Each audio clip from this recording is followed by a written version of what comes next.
Let's go! Who's up next?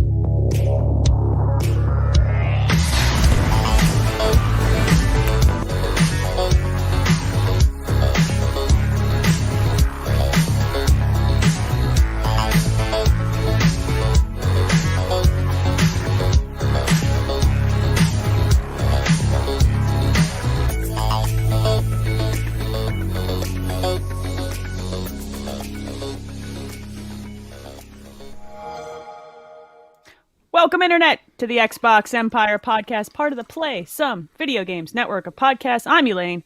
Donnie's here. Yo. It's our last live show of the year. You will have things on your feed. Don't get nervous. We announced on Nintendo Shack we are going to merge brands here and have crossover, an extension of the olive branch.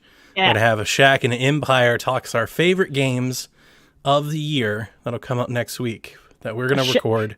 Yeah, it'll be great. Yeah, it's going to be great. A Shackapire, if you will. Yeah, and then we're done. I'm done recording. I want to be on vacation. Yeah, we're going on vacation. I'm so tired. I'm going to play video games and probably yell at my kids to get out of the basement while I play video games. Like, go play Christmas upstairs. Mommy is done. I'm always concerned when to take a break, but when I've looked at the numbers in the past, I typically find that people don't do a whole lot of podcast listening over the holidays. Sure. And then they get behind. December. Yeah, they get behind and they just start erasing them. Right? Yeah. It's just old news. They just catch up and they just move on. Look, absence makes the heart grow fonder. You guys will have 2 weeks and you'll be like, God, we miss them. And you'll be raring to go in the new year for our nonsense. Nonsense. We do have a special treat for those that support us on Patreon. They get an episode every month called DLC, where we do a deep dive. It's adults only. But we do a deep dive into a person on the team, and this month's DLC is with Elaine, and we will be putting that out over the public feed on Christmas. Look, spoilers, there's some sandwich talk in this episode. Oh, that's true. Lots of good sandwich talk. Buddy. And we're going to do the same thing with a couple other of our Patreon exclusives. I came up with this idea over the summer. I was like, what a great way to kind of pay it forward, give people a taste of what they're missing, and also give the team a break. Yeah. So we're going to I don't know about you, but I'm cherry tired. pick a few favorites and release them out as well. It'll be fun. So, but for now, we have a show. And we have a surprising amount to talk about in a show. Big show. Because there's a lot, dude. All right, let's unpack this. Let's talk about Cyberpunk because everybody's talking about Cyberpunk. And I think we need to talk about Cyberpunk. Let's beat this dead horse. Well, the horse has been deceased. The horse is in body parts, but we're going to kick the body parts in different directions. So terrible. Atrocious mental image. Okay, look, it came out last week. The review scores were largely pretty good. And then the console versions are out. And then review scores are pretty good. They're like 92 or something. They're great. Yeah, the Metacritic rating is very good, right? Stellar. It's good. Yeah, high. And then they released the base console versions. Yeah. Actually, all the console versions, because it's just the base version. Just the console versions. It's the console versions. Yeah. And everything is on fire. Boy, the base PS4 and base Xbox One is so bad that IGN issued a warning with a review score of a 4 that says bad, don't play it this way. OpenCritic put a big old warning up on their thing. Holy crap. I don't think I've ever seen that happen. No. I think that's a first for me. Yep. Even amongst games that have bridged the gap before. Wow. PS4 fluctuates. This is from Digital Foundry. PS4 fluctuates, but targets 720p. Doesn't always hit that. Targets 30 FPS. Drops as low as 15. That's basically Switch levels. Like that's not to mention it's crashing left. It's like crashing left and right on people. There's so many bugs that has become largely things are broken. And the base Xbox One, largely the same shit show. Pro gets a little bit better, but the Xbox Series X has two different modes. You've got performance mode, which locks resolution to 1080p, but unlocks the frame rate. It targets 60, but Digital Foundry says it doesn't really get there most often. And then in quality mode, it caps the frames at 30, but the resolution floats around 1512. Weird number. It is, and then they count it as high as 1728, kind of in the outskirts. They do call the Xbox Series X on quality mode the best way to play this game as it stands if you do not have a 30 series card on a PC. That's fair. I've heard mixed reports about that. I'm hearing from other folks that I know that even have 1660 Ti's or my 1080 Ti. Like, if you don't have RTX and you tweak the settings the right way, you can get great performance out of PC.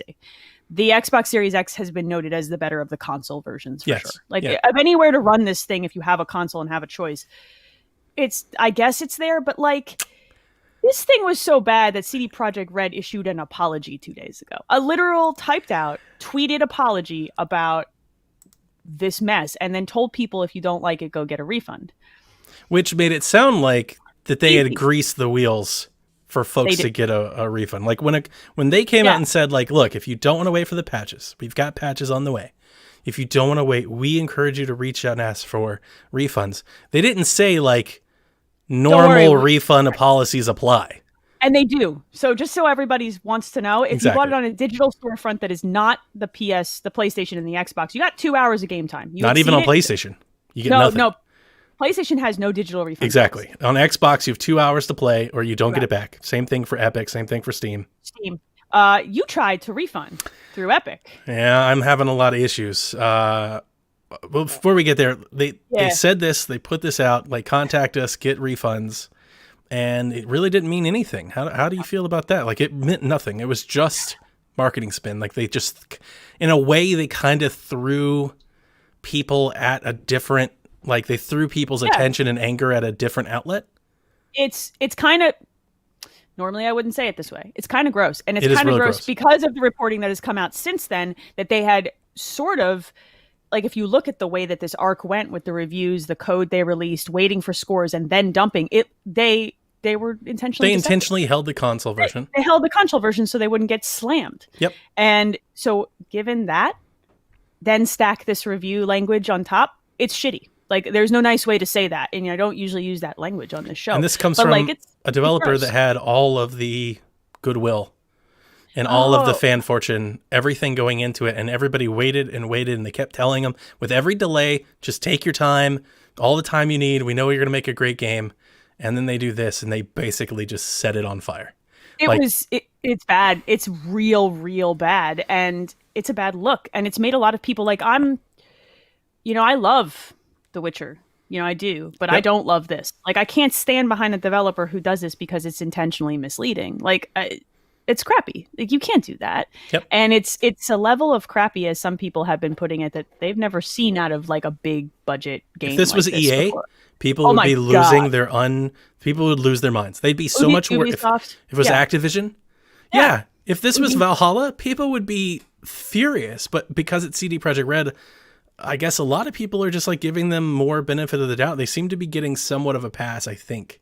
I think they're getting a pass because people have in their head, oh, they will fix it. And they might. And they will. They will. They have 8 million reasons to fix it. Within the confines of the technology, though, like, they oversold a game for consoles. We can talk about our experiences. Yeah, I don't know if they can fix. So I haven't played it myself. I picked up an Xbox version. All right. I bought an Xbox version. It's still in the cellophane. Guess who's returning said Xbox version? And probably if I'm going to play it, I have a 1080 series card. I've talked to some friends who are running it on 1600 series, 1080 series cards. They've been having pretty good experiences. There are some, this is so stupid in 2020 to say, but if you Google it, there are some people who've deep dived on every setting and found optimal settings with RTX turned on and off for everybody's build. And there's some very good suggestions there if you want to run it. So I'm going to buy it on PC, and I'm going to buy it on Steam, and I'm going to play it and evaluate after 90 minutes. But you bought it on Epic? Yeah, so let's talk about my experience. I bought the Cyberpunk console, the Xbox One Cyberpunk console that came with the game. I traded my Scorpio edition of the console, I sold my Scorpio edition of the console at profit, bought the Cyberpunk version of the console at a discount. I'm not sure if you remember, there was a period over the summer where they cut the price on that thing like $100 overnight for some reason. Yeah. I got that one, which came with the free game. So I'm like over here, like just, making my revenue go up, my profit margin. Then I get that. I sold that one to a listener of the show, bought the Series X, but obviously I have the digital copy of the game, started playing. Okay. Here's the thing. I didn't run into a bug, per se. The first time I booted up and played the intro, none of my character stuff stayed. I made my hair, I changed my clothes, and then I went and looked in the mirror and I was completely naked. And it was like a default character. And I was like, oh, this is just broken. So what did I do? Deleted my save, decided to start again. So I play through the intro again, get back. Now it's fixed. I'm like, okay, I'm going to keep playing. Here's the problem, though. As I keep playing, it's just not very good. It's the quality. It's just not very good. And the problem that I'm having is talking to folks in our Discord or folks on Twitter that are like, I'm playing and I'm having a great time. That's fine. I'm not trying to take away your joy from it. But to say that it's good and what you expected, I think is a different story. I don't want to play Cyberpunk 2077 at subpar graphic details and frame rate. Like, the whole pitch of this game was, man, look at what they did with The Witcher. Imagine what this game is going to look like, what it's going to be. It's going to have the neon and the ray tracing. It's like, I want the full experience. And it's muddy and it's blurry. And I worked with Devin and Haley and I read all the blogs and I turned off all the settings and I tried to get it as good as I possibly could. And I played in quality mode at 30, which I didn't expected it to run at least and look at least as good as Far Cry 5 does at 4K 30 on Xbox One. Yeah. Is that bar too high? They've had this game in development for 8 years. This is one of the biggest developers in the world. I think a lot of people are like treating them like an indie studio or something. Like they are the highest valuated non-publisher owned studio, I believe, in video games. Is that correct? I don't know for sure. Don't they have like a 10 billion profit cap or something? They have some crazy numbers. Like it was as much as Bethesda. Like you could have bought Bethesda or you could buy CD Projekt Red. That's crazy. That was their valuation cap during the Bethesda stuff, I think. Don't quote me, but I remember when Bethesda came out, somewhere I heard that. I don't know if that's true, but it's high. I think they have the highest market value for somebody that's not owned. So not like Take-Two and the people that Activision own, for somebody that's on their own. So I don't think asking for a 4K 30 game on these hardware is too much to ask for. And if they couldn't have delivered it, they should have delayed the game again. They should have pushed it, and they didn't push it, and now they're promising patches in January and February. So then what does that do to their actual next-gen patch? March? April? Later? May? June? Like, it ain't good, kids. And it's a bummer to me. Like, it bums me out because I wasn't as excited about this game as a lot of people were because it's a setting thing for me. Like, I don't like it as much, and that's fine. Sure. So I didn't really have expectations. Well, I have game things. I'm not done yet. Oh, I know. But I'm bummed for people who were really excited for it because it ain't good, man. Obviously, it comes down to expectations, and my expectations for this game are really high. Like this was one of my most anticipated times. I ordered the skin. I'm going to skin my console in the Cyberpunk flavor. And so anyway, long story short, I'm playing. I'm like, it's just not that great. So I'm going to play it on PC. Everybody says it's amazing on PC. I just bought a new PC. I bought this Razer Blade laptop, and I was like, oh, this is going to be great. It's got 2070 in it. It's plenty enough to run it. I buy the game again. I bought a game I already own. Like, that's such a leap for me. And I was like, I'm going to buy the game again to play it because this is the game that I wanted to play over Christmas break. I want to sit down. I want to get lost in the world of Cyberpunk. I'm playing it 1080p. Everything turned to ultra, ray tracing. It looks fantastic on this little matte screen. I am having a blast. Game crashes. Okay. I have not yet been able to get back into that game. None of my autosaves work. None of my saves work. I've uninstalled the game and reinstalled the game. The moment I click on anything to play the game, it loads up. It does the load screen. It says click button to continue. As soon as I click, Cyberpunk is flatlined. Wow. For 4 days, I have not been able to get back into the game. Wow. I've replayed the intro of this damn game like 4 times. I'm not going to do it again. Like, I'm so tired of playing the intro. I cannot. Dude. And you're over the refund time. Oh, by an hour. 3 hours. I went to Epic and they were like, sorry, we can't help you. I was like, it's 1 hour. And I'm sending them multiple copied error logs and everything. I'm like, I can't do it. And they're like, just start it over. Wow, really? Yeah. Because I got in chat support. Like I'm angry just because I'm not angry. Because here's the thing. At this point, I'm just going to wait for the Series X enhanced version and then I'll play the game. I'm just going to wait. And it just bums me out because I really wanted to play it. I wanted to play it now. I wanted to play it while everybody else was playing it. I did get to play, like I said, I got to play 3 hours of it. So I got some time in. Now, I'm really early. Right. So this is by no means a judgment of the game. But I keep hearing everybody talk about how immersive the world is, and they keep talking about how busy the streets are, and they are. There are a lot of mannequins and stuff walking around, but that's all they are. It's kind of lifeless. Like the people have one line. They don't really, deviate from their pattern. It doesn't feel alive. It just feels like they have a lot of NPCs on screen. And, it was funny. I tweeted this for the amount of crap that 343 got about Craig. Nobody seems to care about the NPCs in this game's faces at all. Yeah, this is a real bummer to hear. Like, I'm bummed to hear this. And I know I'm being really critical, and I've got champagne taste. But I feel like that's what I was promised. That's who CD Projekt Red is. That's them. They make big AAA, not good games, the best games. Right? Like The Witcher. This is what they do. They're up there. We put them on this pedestal, one of the best game makers in the world. This doesn't hold a candle to Valhalla. Or, put it in perspective, this doesn't hold a candle to Watch Dogs. Legion is better than this game is right now. This is like a bummer. It's a bummer. And it's not just their pedigree, it's what they showed.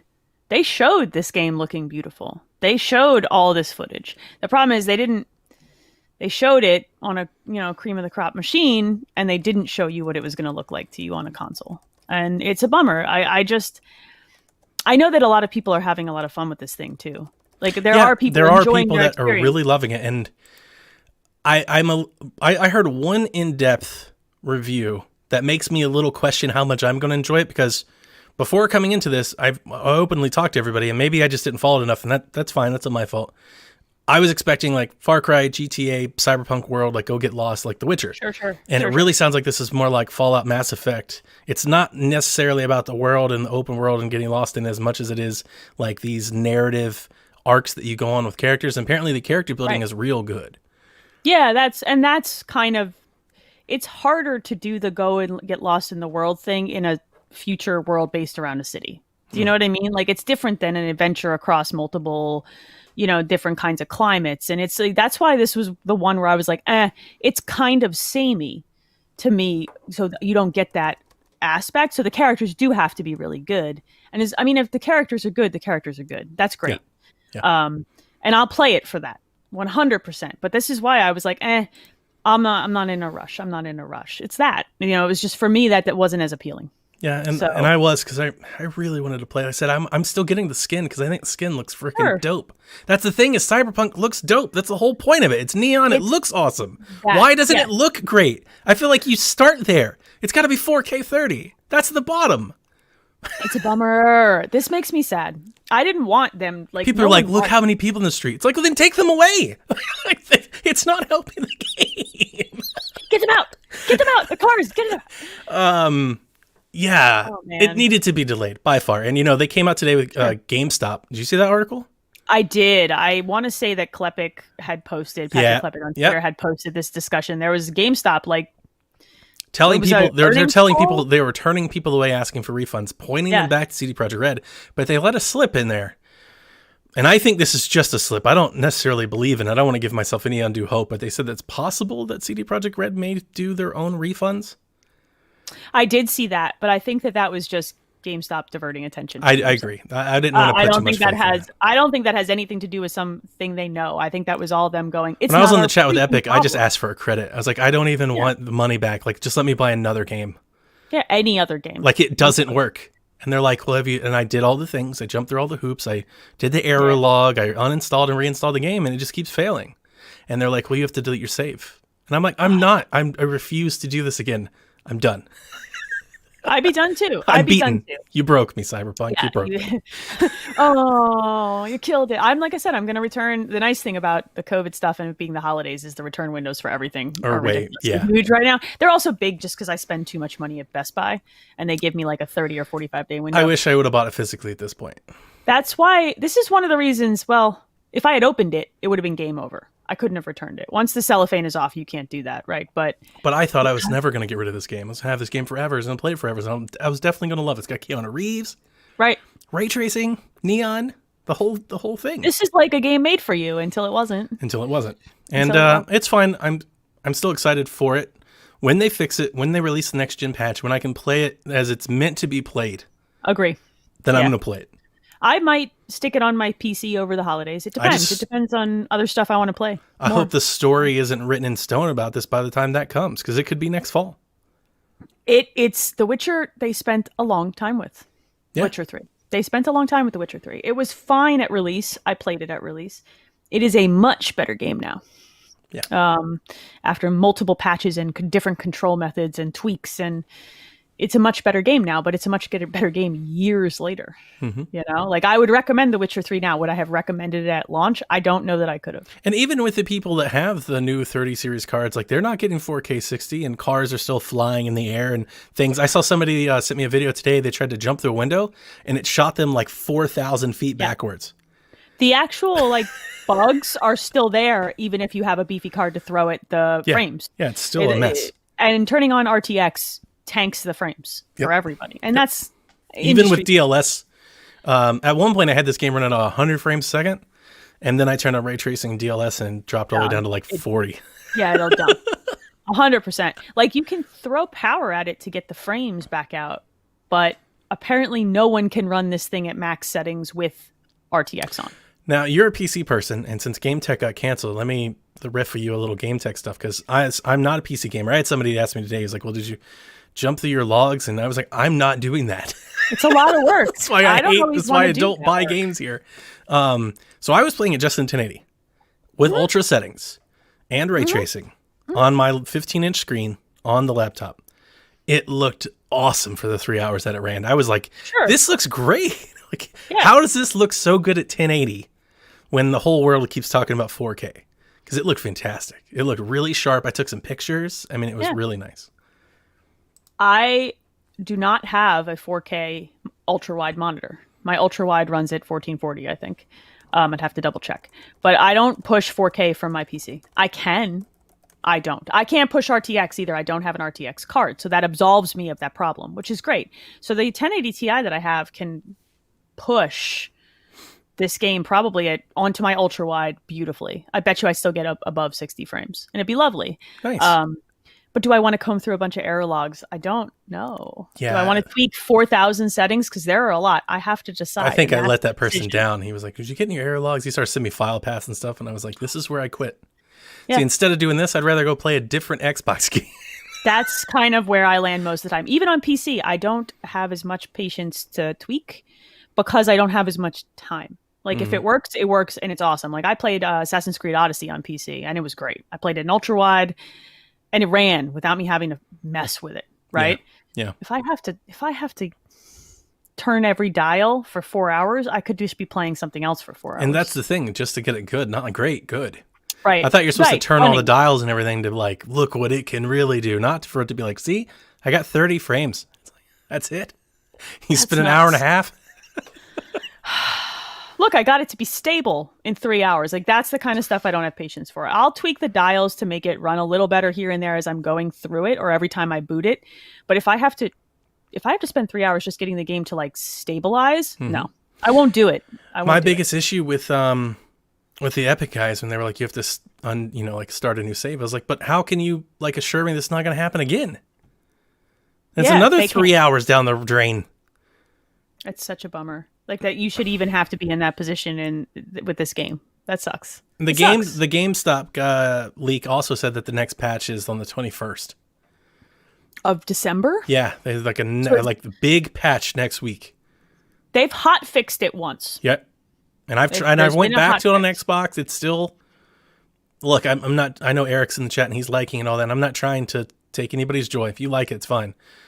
To me, it's still blurry. It's still a little muddy for the resolution. Like, there's a part of me that wants to tell people our expectations should be higher. There's a reason why you bought a box that was $500, and it was next-gen performance, and the CPU and the GPU that the Series X has in it can run this game at those settings no problem. It just takes The Witcher, it takes CD Projekt Red optimizing the game for that machine, and they have it. Well, they haven't optimized it for anything because it doesn't sound like it's great on PC. And I was going to say, in the last gen version of the game should at least run 1080p 60. At least. That should be without ray tracing? Or a locked 30. Give me a locked 30. Because you're not even given that. You're not even given 15 frames. If you can lock at 30, fine. Fine. Yeah. It's great. Is it great? No. Will it suffice? But we should expect great.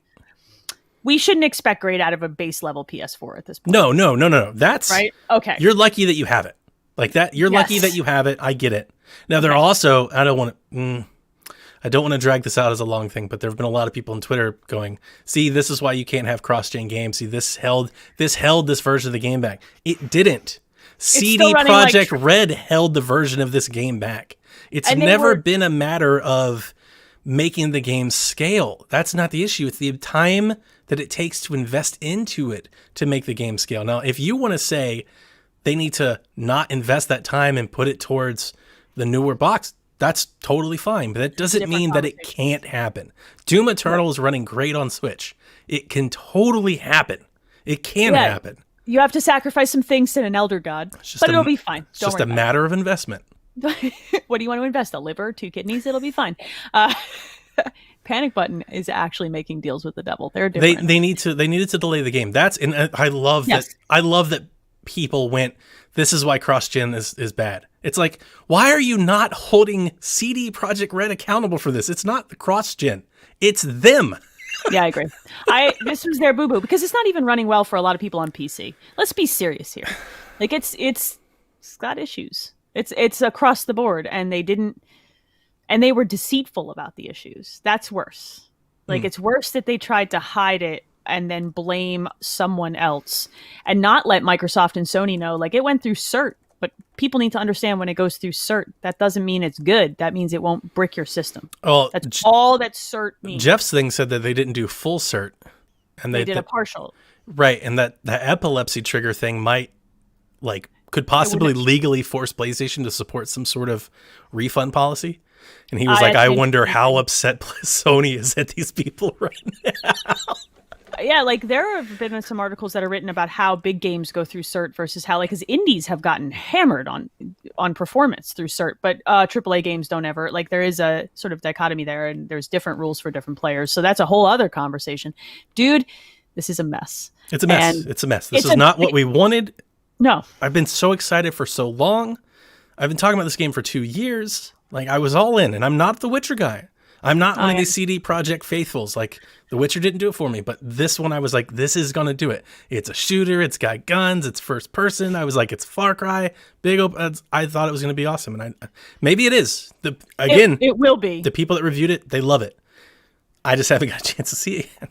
I think that I'm curious now. This becomes my new curiosity. How long does it take them to fix it? How far do they actually get it fixed? How far on existing hardware do they get it fixed? How long does it take them to optimize for new hardware?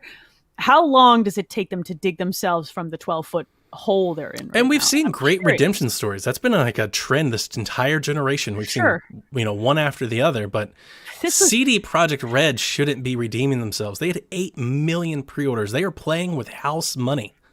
This was melted wings of wax fall from grace. This was shareholder driven is what this was. We have to ship it. Yes, this is about money. They didn't have to ship it. They weren't getting pressure from Microsoft or Sony to ship it. That was internal pressure. They did that to themselves.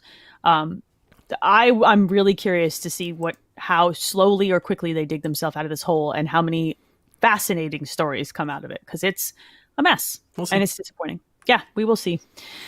All right, let's talk about something positive. Yeah. Let's talk about the Video Game Awards, because it was kind of lit for 3 hours. So I enjoyed this show. I had fun. Remember, Greenberg told everybody to calm themselves and lower their expectations. I wonder if he's going to pay for that in the future. The next time he says it, and people are like, oh, yeah, well, the last time you said last time you said that it was a complete night. Well, so they announced Perfect Dark. Yeah, they did.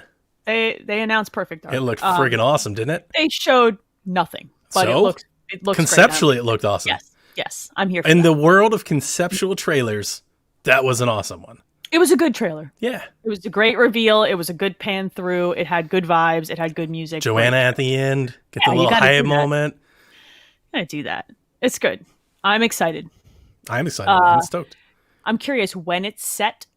Like how far into the... I don't know. They said near future. Okay. So it's like...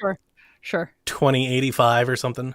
Sure. after Neon, we'll post Neon future.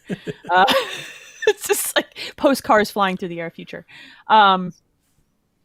There was so Perfect Dark was in N64. There was Perfect Dark Zero on the 360. So this is there hasn't been another Perfect Dark game since. They right? they remastered the original on 360 back in 2010.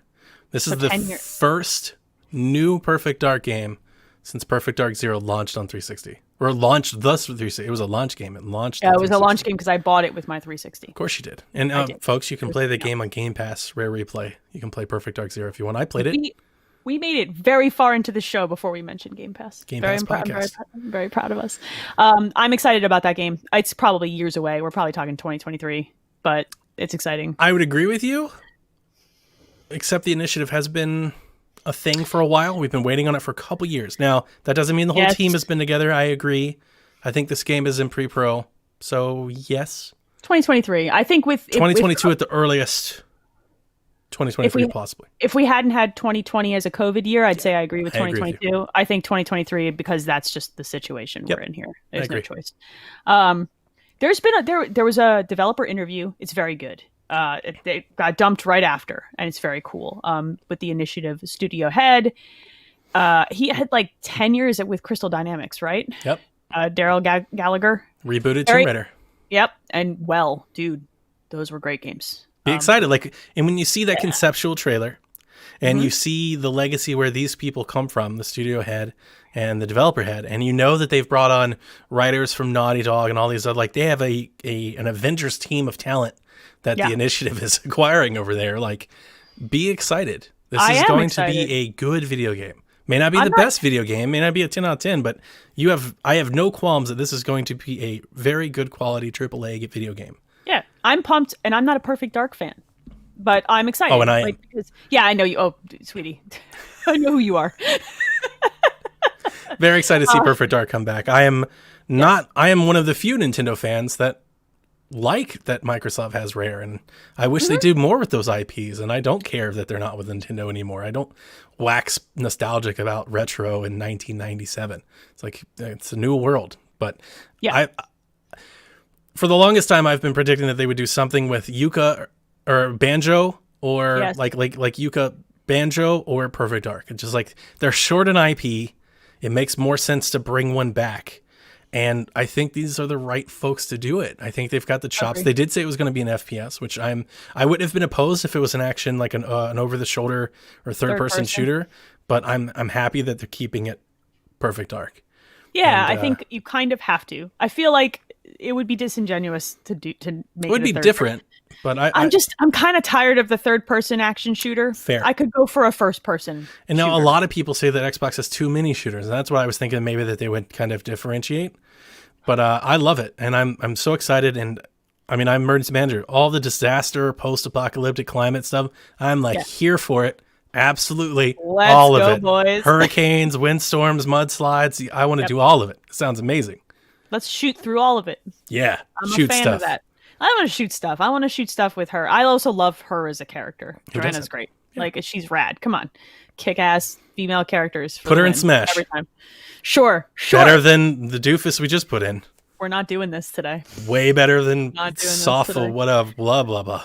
Let's talk about better crossovers. They stuck the Master Chief armor into Fortnite. Hell yeah, they did. They also put Blood Gulch in creative. Mm-hmm. My kids have no idea who Master Chief is, but they didn't care because Mom, he looks pretty cool, almost as cool as the Doom guy. Really?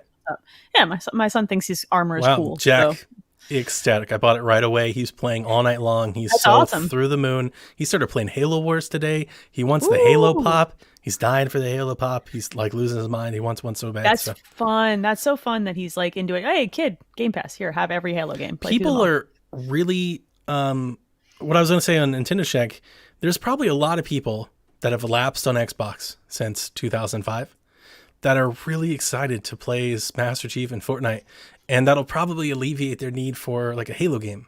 Sure. Like, there's a lot of people that just play Fortnite, and I can imagine just how excited they are for just this promotion, and that's great marketing. This was a very smart decision. Yeah, like easy Epic makes some very smart decisions. Yeah. They don't always feel good, but they make smart ones. Just upset that Halo wasn't here or Infinite wasn't here to go with it. did not think they were ready to show. In fact, they said they weren't going to show it. No, I'm saying. Oh, you mean that it originally got delayed because that would have been the cherry on top. Is we have Infinite, we're playing Battle Royale, it's crazy, everybody's excited, and Master Chief just hit Fortnite. Like that would have been the wave that they were looking to build. I bet you they inked this deal for Master Chief and Fortnite when they still thought that was a possibility. These types of business deals move at the speed of molasses in the winter. They inked this thing like 9 months ago, and it's just been sitting. And they're like, cool. Just like Nerf, just like Monster, just like all the things. It was inked. People are like, oh, no, there's no way. I'm like, I don't think you understand how slowly business moves. Because lawyers be slow. That's just the way that it works. So, all right, there's lots of good stuff. Actually, other stuff that crossed over, they stuck a Cyberpunk car in Forza. Yeah. And it looks better in Forza. It looks way people are like, look at the pavement in Forza. I couldn't. It's so good. That game is sexy. Yeah. Like that's a sexy video game. Play that video game instead. They're putting Flight Sim on console in summer of 2021. My husband was jazzed. He's like, that looks ridiculous. That's running on that. It does look good. It looks good.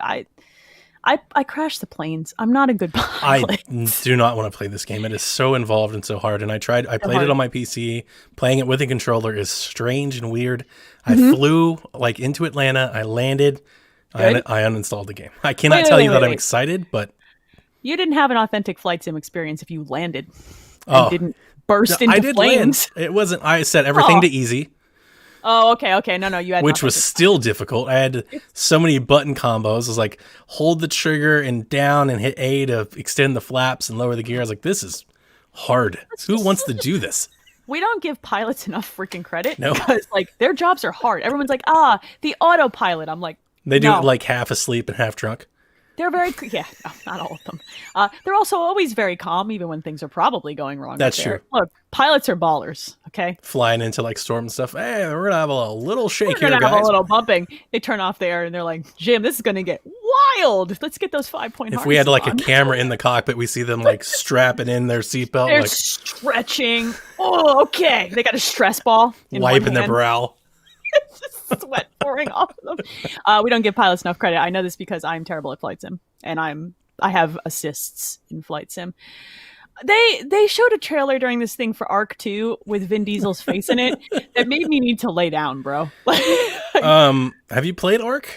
No, it's not for me. Yeah, I'm the same way. I've got no. This is a console exclusive.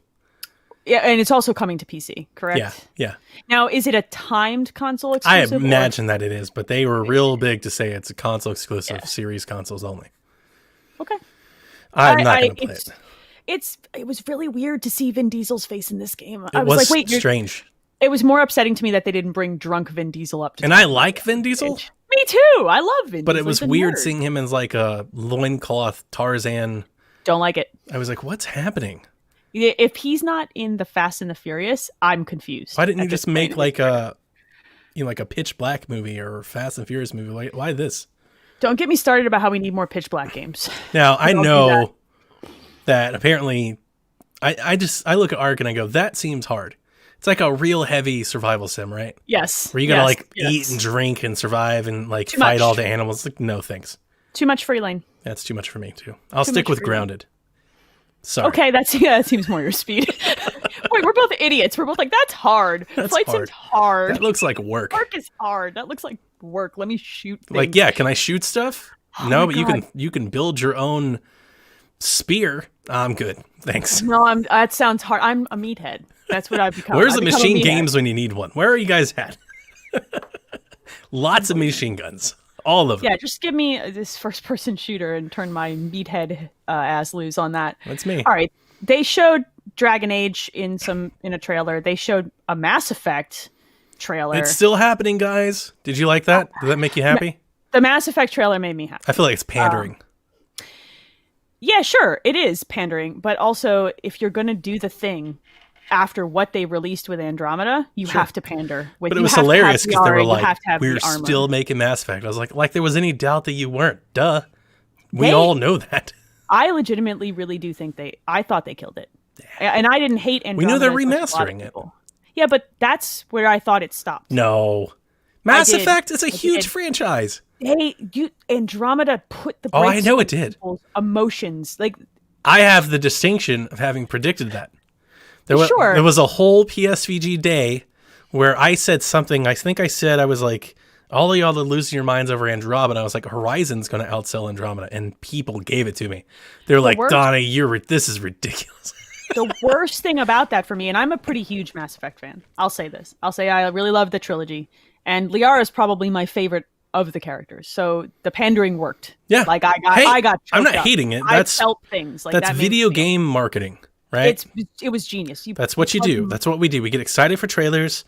We let our minds fill with expectations. And the game eventually releases. We're all let down and we get upset. Look, well, not all of us. The cycle of video games. Sometimes, cycle of games. Hey, my hype emoji is from me seeing Metroid 5 years ago or whatever. Don't talk to me. I can't. There's an art print of Samus on my wall. We can't do this. I can't cry today. That trailer played. I got choked up. My husband told me I was adorable, and that's how. That's really he's good. He's like, it's really cute that you get so invested. I'm like, well, because that is a trilogy for me that held so much weight. Like I played it at the right time. It had the right emotional response. Look, it was perfect. And then I played Andromeda, and I didn't hate playing Andromeda. I hated the way it was written. It was fun to play. I've heard that from a few people. The action in that game is among the best. I really liked it. I loved the movement, and it bummed me out. So, like, yeah, I want it. I'm really excited about the remaster. I'm very excited for them to take back what they had, if they can, with that trilogy. Try to restore its glory. Yeah, bring me back. I am not as big a fan. I played the older versions on back compat on Xbox One because I never got into them when they released. I played 10 hours of one. I played 10 hours of two. Not my speed, so I could just quit playing them. I don't think they're bad, just not what I get into. That said, I'm excited for all you Mass Effect fans. I hope they pull it off for you. Me too. I did talk to Jeff Grubb about this quite a bit because there were a lot of people upset when Casey and the other guy left. And Jeff was very optimistic. He's like, I understand why people are saying that because that's all they know is they know these two people because they've been out in front of the game for so long. But apparently like that Austin studio or something's taken over. Yeah, they've got real chops and people there. He's like, people need to be more optimistic and hopeful for this than they currently are.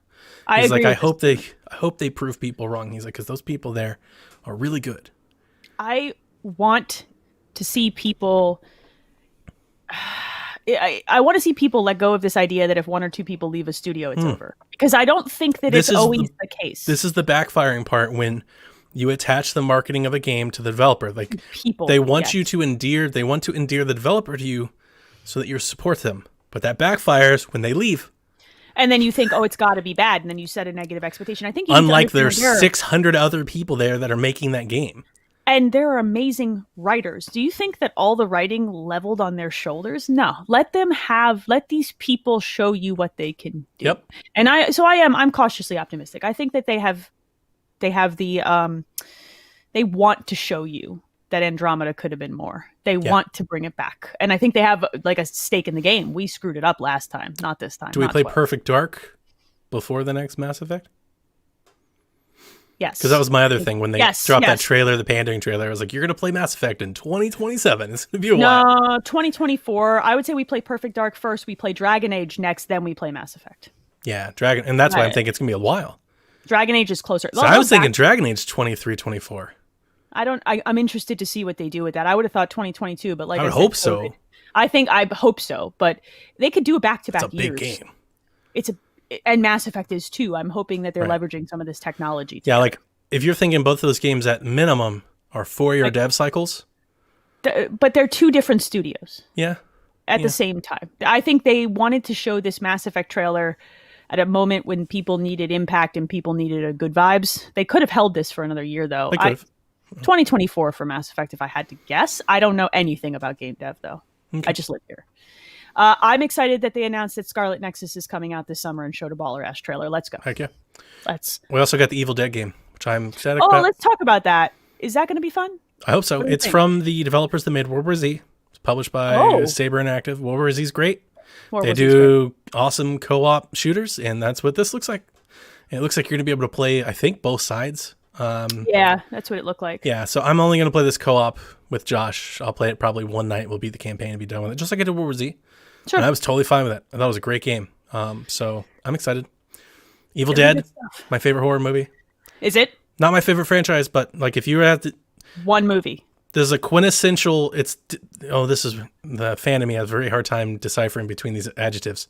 There's best, right? There's favorite, and then there's quintessential. I believe the quintessential horror movie is The Evil Dead. What's your favorite horror movie? I'm willing to go off the rails because that's a really good choice. Mine might be Hereditary. Okay. No, these are good answers. I actually, I really like Evil Dead. It's not my quintessential horror movie, but I also don't have a remake. That's a good question. Because I think the remake, and I said this on Decade of Horror, and I stand by it. So if you hate this opinion, let me hear it. Oh boy. I think the remake's better than the original. Oh no. Yeah. That's like heresy, right? People are like, what? Someone's gonna send us nasty grams. The remake is so good. What it does is it's so true to the original, but it adds like that extra punch that the original deserved. Like the production, the effects, everything is professional and polished. And I understand that we love The Evil Dead because it was amateur and all that, and I do. But giving it what it didn't have just jolts the horror up to a new level. And it really just kind of gives it that crunch that I think it deserved. I love it. I love the new one. That's a spicy take, I think. I love the new one. People would if you agree haven't watched it, watch it. I don't think I've watched the remake. I let my wife watch it like a couple years ago. She knows how much I love it. And she's like, it's so gory. Yeah, I struggle. I will admit, I'm going to admit to you, I struggle with gory horror, like super gory horror. It's not bad. It's not Saw bad. It's not Hostel bad. Okay, then we're good. If it's Hostel's my cutoff, I can. It's Nightmare on Elm Street bad. Oh, that's fine. It's not too bad. No, but to her, that's way too far. So with this game, what would it have to do wrong to actually not meet some expectation? Be broken.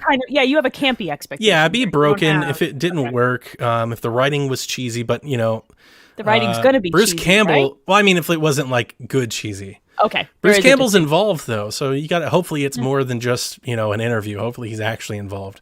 I think it is. It looks like it was being done with some heart to it. I hope. It looks silly. I'm into it. But they did that twin stick shooter for Zombieland, and I was really excited about it, and it's awful. Yep. That's why I'm asking the question. So that would be like if it's that, I'm gonna be really upset. But if it's good, I may love it. All right. I mean, I love little surprises like that during these things, like those little games that pop out and you're like, oh, okay. Yeah, that'll be on Game Pass. It probably will be on Game Pass. Speaking of Game Pass, they dropped we're putting Skyrim on Game Pass during the VGAs. It is live as of when we're recording. Good prediction on your part. The 17th. I got Scarlet Nexus and the Game Pass Skyrim in 2. I feel good about that. There's a crap load of stuff coming to Game Pass. I believe it's the 17th. So if you're listening to this not live, right? Listen to it on podcast feeds. Out now. So like my friend Pedro, which is a great game. Skyrim is excellent. It's the game of the whatever. Special edition? It's the ultra version. With crossplay, right? Or cross progression. I forget how this works. I think that's a thing. But it's all the DLC. Yeah. And there's some good stuff in those DLC packs. My and mods. It's right. You can do This is bananas. What my friend used to call the sad, sexy vampire game Code Vein is on here. Wilmot's Warehouse, which is a game I've been meaning to check out, kind of a puzzly game. Monster Train deck builder, great deck builder. Man of Medan, if you don't want to pay for it, I hated that game. I know you hated it. I didn't hate it as much as Don. I haven't played Little Hope. I still have hope. I want to play Little Hope, but I did not like Man of Medan. But I had Until Dawn expectations, and it is not that. And this is budget Until Dawn. This is C rating Until Dawn. It was a bummer. Now, if you love Until Dawn, Man of Medan is like the Sharknado version. Just walk into Man of Medan expecting it to not be as nuanced as Until Dawn. It's kind of buggy. It wasn't for me. Janky. But it's not as nuanced. But it did scare the crap out of me at 2 a.m. multiple times. So, I mean, it was 2 a.m. I was a little tired. Nice. Among Us is now out on Game Pass. For PC. Which is it PC? It's PC only because it's not on consoles yet. It hit Switch, but nowhere else. It hit Switch as of yesterday. Right. Which is weird because I had somebody who was like, oh my God, I'm so excited. I'm going to download Among Us. And I was like, but isn't it free to play on PC anyway? You can just download it. No, you can. I went to the website. I thought, if you want to get it through Steam, it's $5. Is it? Yeah. You go to the Among Us website and download Among Us for free. Are you sure it's on PC, like a PC client, not the mobile client? Because the mobile client is free, I think. PC? Dude, I don't know. Like, look, you download the game. The game is cheap. Yeah, it's $5. I bought it for Jack and Victoria. I'm going to get it on Switch. We gave them $10. Yeah, they both wanted to play on Switch. Now, here's the thing about the Switch thing, which I'll say on Shack again, but for anybody that wants to know how this might translate to console, you know when you got to go to the table and swipe the thing for the meeting? Yeah. Like on your phone, you have the swipe command. Yeah, no. I thought that would just be a button. It's not. You have to do like a gesture with the stick. Yeah, it's weird. That's weird. It's weird. And on the Switch, they could have used the touchscreen. Just press X or something. What are you doing? Why? Because everything has to be hard. Why does everything have to be hard? Maybe they had the button reserved for something else, and it's a 4-person dev team. Give them a break. Yeah, that's true. Give them a break. You know. Bigger news: they are putting the Yakuza collection, the remastered collection, onto Game Pass. That's Yakuza's 3, 4, and 5 in January, I believe, the 28th, end of the month. Those games are remastered, are very good. And if you like some weird Japanese stuff, I will try them. I tried one Yakuza game on PlayStation 4 and was not digging it, but I will try them again. You might like... I want to play the new one. The new one is the one I want to play the most.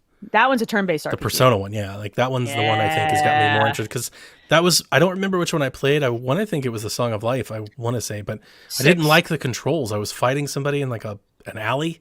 I was like, this is weird. It's janky. It's janky. It's... I like this series a lot. I like it because it's weird in Japanese and like the characters are interesting and the world is interesting. I could do without the combat. I'm actually more weirdness is why I want to play the new one. Yeah, but because that sounds like a Suda game. Like it is. Dude, there's a summon for fried chicken from the sky. Let's go. I want to play it. I'm gonna get it. I'm waiting for a budget in, but I'm gonna get it. I'm gonna try it. Yakuza 6 Song of Life is also coming to Game Pass on March 26th. I'm glad to see them following through. I wonder how much money they had to pay to get this. From Sega? You just know that they are trying so hard to find something to appease to that market. Yeah, that's true. I didn't think about that. In America, this isn't as big of a deal as it is in Japan. But in Japan, everybody already has their PlayStations and they already own these games. This is what they're going for. This is for Game Pass. This is for Android, for streaming. Like that's what this is. And you know they had to pay a handsome... Probably. Yeah. I don't know how well they can't get Persona. These days. This is like the only thing they can get, and they're not getting them like on release. They're getting them so much late, so I feel like this is an investment of the future. Yeah. Let's see. I'm curious to see if they add 7 in a year. I think they will. And I think that's a great idea. They also paid to keep 7 next gen exclusive to the Xbox until for March, X number of months. Yeah, March or something like that. Yeah. And that's an interesting call as well. That might be when it comes to Game Pass. It might come sooner than you think. That would be great. Oh, it's out on PlayStation. Or play it on Game Pass. I'm not gonna lie to you. That's kind of what I'm waiting on. It's like I don't want to buy it because I've played it before and it wasn't my jam, but I want to play it because I've heard so many awesome things and it sounds fun. So I'm kind of waiting on Game Pass. If they're gonna put all through 6 on Game Pass, you're gonna get 7. Game Pass or like a really cheap sale. If I can get it for like $20, I'll probably pop it. Give it 4 more months. Yeah. There's no way. It's already been down to 40. I've seen it as low as 35 or 40 already. So yeah. Okay. We do have some negative Game Pass news. I say okay because I'm not used to having sad Game Pass news. This is weird. EA Play is integrated into Game Pass on console right now. Mm-hmm. So if you own Game Pass for your Xbox or you own Ultimate, on the Xbox, the EA Play stuff is on there. It was supposed to come to PC Game Pass this week. At the 11th hour, they delay it till 2021. Like the day it was supposed to launch. Yeah, and they tweeted about it like hours before. They're like, get ready, y'all. Yeah. And like it just had to hit a snag. Something's broken. Something either broke or like a game that they didn't have like the explicit license to be on PC, but something had to happen that moment that was like, we've got to delay it.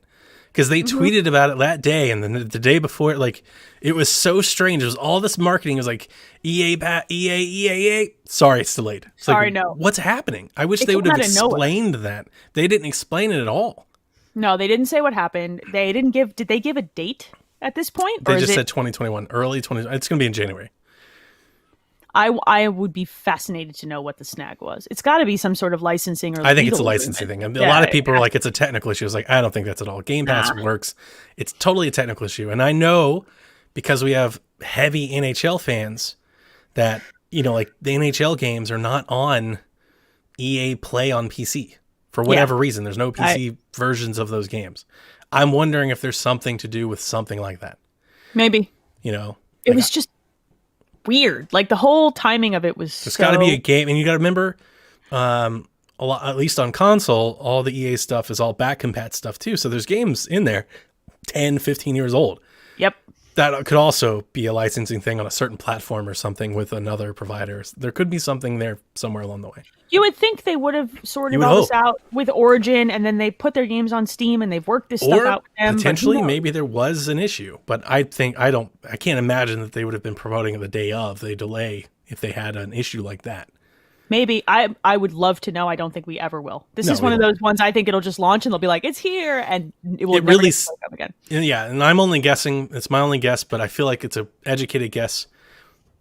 Probably legal somewhere got word of something and was like, we don't have the rights to do this one thing. They walked into an old room and they're like, well, the drawer's empty where I would have kept those contracts, so delay it till I find you either pull the game or the series of games, or you figure it out and then you publish it later. It could be both. For all we know. It could be a technical issue integrating stuff with Origin where people have whatever. Or there could be a million reasons, and we will never know. Could have been a thing with a certain operating system or something. It's another thing. Or a card that didn't play. Maybe it wasn't working with Windows 7 or something. I don't know. Oh, ew, no. PC's weird. Set it on fire. So yeah, that's your only negative Game Pass news. Game Pass is good. Yep. That's Buy a console. That's the podcast. Bye. Stop it. Stop that. I bought a PC.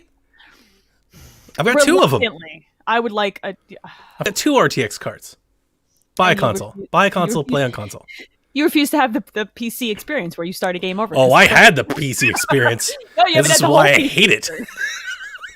It was exactly my thought. I kid you not. I was like, this is why I hate this. This is why I never want to do this again.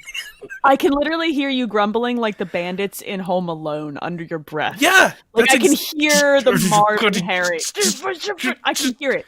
Yeah, because they were like, hey, just start a new save. And I'm like, it's going to crash in 3 more hours. They're like, you don't know that. I'm like, you don't know that. What are you talking about? You want the truth? You can't have I have zero faith in this game and you right now. Zero. And you're telling me to try again? What the hell's wrong with you? Excuse me, that's the PC Give me experience. my $60 back. Never! That's exactly right. Also, to quote Home Alone. That was exactly my thoughts. It's like, oh, God, this is why I hate PC gaming. Yeah, it loves you too. Don't worry. It's tough love. That's how it shows its affections. Jesus. It chews you up and spits masochistic. You out. All right, let's talk about the video games we're playing because we have some time to talk about them. I think that was it for the VGAs, right? I think so. Big bangers. Like it wasn't nuts. It was happy inducing. Yeah, that was good. I didn't watch it, but the announcements were good. I did, and then my children talked me into letting them stay up half an hour later to watch the end of it. Damn, kids are so smart. They're very smart, the kids. It's a real problem. All right. Did you play? Okay, so that Gears 5 Hivebusters thing came out. It's awesome. And you've been playing that thing. Oh, it's done. Beat it. All right. It's pretty short. And you probably beat it in 3 or 4 hours. I played it last night with Sean. Jumped on about 10:30ish, 11, I think, by the time we started, and we finished around 2:30 in the morning. That's not bad. No, we played the whole thing together. I loved it. I had a blast. But I love Gears, right? So I was just gonna say you love Gears. Right, you have to play a co-op. You can play it there, off the side of my face. I have one of the controllers somewhere nearby. Gears is probably my favorite franchise on Xbox stuff. I mean, I would probably say I love Fable more, but I've definitely played more Gears for sure. I own more Gears stuff. Right, there's been more Gears. So I love Gears, and this was really good. All right, so Hivebusters, DLC, single-player expansion. You can play co-op, story-based expansion, I guess is better. Can you play it single, though? Do you have to play you can play by yourself. Okay. Cool thing when you play single is, all right, so there's these 3 characters. There's Keegan, Leonie, and Mac. These are the same 3 characters that are in Gears 5 escape mode. Okay, I was going to ask if it's the same people that you do the hive busting actual thing exactly. in the escape mode. Okay. I didn't play escape mode. I think I played the beta. Yeah, when they're there, but I didn't play because it's multiplayer, and I don't really do multiplayer. I never have. Keegan is voiced by Dave Fennoy, who is famously Lee from The Walking Dead, the Telltale series. So it feels like you're playing Gears as Lee. And I'm not going to be able to unhear that. Oh, you can't. I cannot unhear it. Like the moment you start the game, I was like, this is going to be hard. But here's the thing. He's like a Shaft character. He's like a blaxploitation character. He's like, oh, hell. this stuff. You know, like he's just got all these like. They did this once with Coltrane. It's like that. It's just like that. It's so funny and good. It's so good. It's very funny. Leonie is kind of the focus of the story. Like she's more ingrained into the narrative, and then Mac is a Scottish person, and Sean hated his accent. He couldn't stand it. Like the whole game, the whole 4 hours is spent Sean hating his accent and me telling him it wasn't that bad. Is it? Did you look up the voice actor? Are they actually Scottish? Is it an authentic accent, or is it someone doing a Scottish accent? No clue. It matters. I did not look it up. Okay. I thought it was fine. I thought it was fine. I like that. Sean hated it. I thought it was fine. I'll talk about voice acting I didn't like in a minute. But the story was good, except that the trailer, non-spoilers, I think the trailer gave me an expectation that the game didn't get to until the very end. Did it wrap the point up without spoiling it? It's completely open-ended, which makes me think that we'll get more. We'll get more. I think there'll be another DLC expansion 12 months from now, and I'm here for it.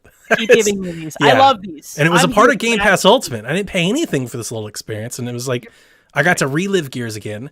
A phrase that I coined around here before you joined. This has been the better part of about a year and a half now. I have been calling Gears of War Xbox's Uncharted for like 2 years now. And my intent is this, like in Uncharted, you get dropped into this little arena, you walk down the corridor, you shoot all the people, you run around, you blow some stuff up, you get a cutscene, you watch the cutscene, you get to the next area, you do it again. Donnie, I don't want to break your heart here, but you're describing video games. No, it's not just video games. Like this, the design, it is a lot of video games, but the design, to take it a step further, usually with these really elaborate vistas and horizons, and it's real pretty. This little DLC is so Uncharted. I'm going to let you have this. You're literally going through jungles and waterfalls and ruins and temples. It's like, guys, I've been saying this for so long now. Everybody thinks I'm crazy. You can't say it now because it's literally what it is. The only thing that you're missing is your little swingy rope. Like that's the only thing that's. You even do a lot of sliding things down the hill and stuff. I'm sorry. I just need to relive the words "little swingy rope." Your little swingy rope. Yeah. Very technical term, ladies. It's very good. I like the story. It's not essential, which I kind of like. That's the way DLC has to be. It's optional. If you want more Gears, it's there for you. Perfect. And I think from the trailer I had an expectation of what we do, and we didn't get there yet. And I'll just leave it at that. We didn't get there. Okay. But I'm glad liked it. That it's open enough where you could have more of these characters. Yeah. I'm glad for that because I like. If you're going to do DLC, I want the story to be non-essential because I don't always play DLC. Sure. To be very frank. Sometimes I don't come back to games. I have to really like them. And I want it to give me the option to get to know people that I might get to see again in another game in a more integral role too. So I think that's cool. And it's very different. It feels different, which I really appreciate. It doesn't feel the same. It's very different. All the characters are very different. The story is different. The environments are different. Like I said, it's more lush. Oh, one of the things I did, I now remember that I was telling Sean, you do go into a factory. It's gorgeous, by the way. This whole DLC is gorgeous. And it looks pretty in pictures. The water is Naughty Dog levels of water. Like when you're puddling around, it's like, I've done this before. Yeah, you have in Uncharted. Sure. It's really good. And all the foliage is there. All the foliage is there. But you get into this like factory machine place. It reminds me, and I can only say this because I just recently had played Gears, the definitive edition before. You remember I got my Series X before it released? Right. Yeah. So I remember. I played definitive edition just because I was waiting for games to go out. That factory level reminds me a lot of the original Gears, to the point where there's a lot of like emulsion, and you get that yellow fade over like that grungy gray. I like that. That's beautiful. It's like beautiful in a grimy industrial way. Exactly. That only Gears I think has ever gotten right that I can remember. Maybe Nier. Nier does a very good job of it as well. Yeah, but that whole level is just slathered in like the old school grindhouse Gears feeling, I'm here for that. I loved. And it's just fun. It's quick play in one day, right? If you're a Game Pass subscriber. I installed it actually because I saw your tweets with the pretty pictures, and I was like, well, I guess there you go. Yeah, you saw the pictures. Does that look like a Gears game? Flying around a jungle and stuff? Oh, come on. This is a Tomb Raider game. Well, I think that Gears 5 set a different expectation. It did. Because Gears 5 opened you up, and it wasn't always perfect, and the open worlds were kind of lifeless, but they gave you terrain and vista. So I guess my brain was like, yeah, an extension of that. A more lush extension. Really, my point on this analogy has been, for a long time, we've heard the complaint. I've heard the complaint. I don't say we. I've heard the complaint. Xbox needs games like PlayStation. Xbox needs games like Naughty Dog. And my rebuttal to that is, have you played Gears of War? Because Gears of War has, I think, that narrative-based campaign that's pretty and beautiful to look at. The only difference is that it's a shooter where you blow stuff up and shoot stuff versus being, like where you just blow up 100 different thieves. But in more ways than not, they are very similar. They are. The point that diverges them for me is the character building is much more in-depth than Uncharted. There is more nuance to some of the relationships as you go through that series. Then Gears, I think Gears 4 and 5 get there. Like with Kate and Del, like it's approaching that level. They're getting there. And I think I need to see them cash in on the arc to see if they get all the way there. Yeah. Because I think that Uncharted did with Nathan's relationships. But JD and Marcus and like kind of the stuff, and especially if you've been around the whole time, maybe I'm just being a biased Gears fan, but as that fan, I feel that like the Gears characters and the lore, I'm there with Gears. Just like I'm not throwing shots at. I love Uncharted. I'm there with Gears like I'm there with Uncharted. Like I'm right there. I think it's there for you if you like there were moments in those first 3 games that get there. His relationship. Yeah, but there are. Yes. The interpretation, the takeaway from the first 3 is it's a brosy, over the top guys shooter game, and that's true. It is. But the second trilogy isn't. And if you're holding it to that old standard, you're misinformed. I think 4 and 5 do a better job of starting to edge into there. And I think 3 at the end did an okay job in the ending. Just for Marcus, not for everybody, but just for him. I love 3, still my favorite. I do love 3's Horde mode is one of my favorite multiplayer experiences. Campaign. It's my favorite. I also love that campaign. One of the few like trilogy campaigns I can think of, like a series campaign where the ending payoff felt. I agree. I was so in to the very end. I was like, oh, this is epic. It felt as if the end of that game stuck the bow on it in just the right really way. Did. I could have never gotten another Gears game not been upset. Yep. And that's a triumph because it's hard. Most games don't. Because they want to open the door for just enough so they can keep making money. Yeah. We got Nathan's Drake daughter coming up and something. We're going to play as, I'm good, actually. I could use something not iterative, I guess. That's a weird thing to say, but whatever. All right. So I need to play that. That's on my list. Look, I keep wanting to play video games. I have a stack of video games. I feel bad that we buried the Hivebusters stuff to like 1 hour and 10 minutes into the show. We should have put it at the top of the show. We should have probably talked about it in the beginning, but people are still going to be listening. I hope so. I hope you're still here because I love Gears. Gears is good. If you own an Xbox, you should play those games. Yeah, you should. There's like literally no reason. They're very good still. I have a stack of games to play, and this is going to go at the top. I had to get through these 2 weeks of work. Next week, I'm disconnecting from the world, putting on a set of headphones, and running through a bunch of freaking video games. So this is on my list. So if anybody wants to play this with me, you should tweet me. Yeah. I'll shoot things with you. You're also playing Immortals? Yeah, Immortals Phoenix Rising. I had an interesting story that I definitely wanted to tell you about. So I did all the Cyberpunk stuff that I talked about at the top of the show. Yes. I was like, I'm done. I'm just going to wait. And I went back to Immortals. I'm going to go back to Immortals Phoenix Rising. I jump in and I start playing.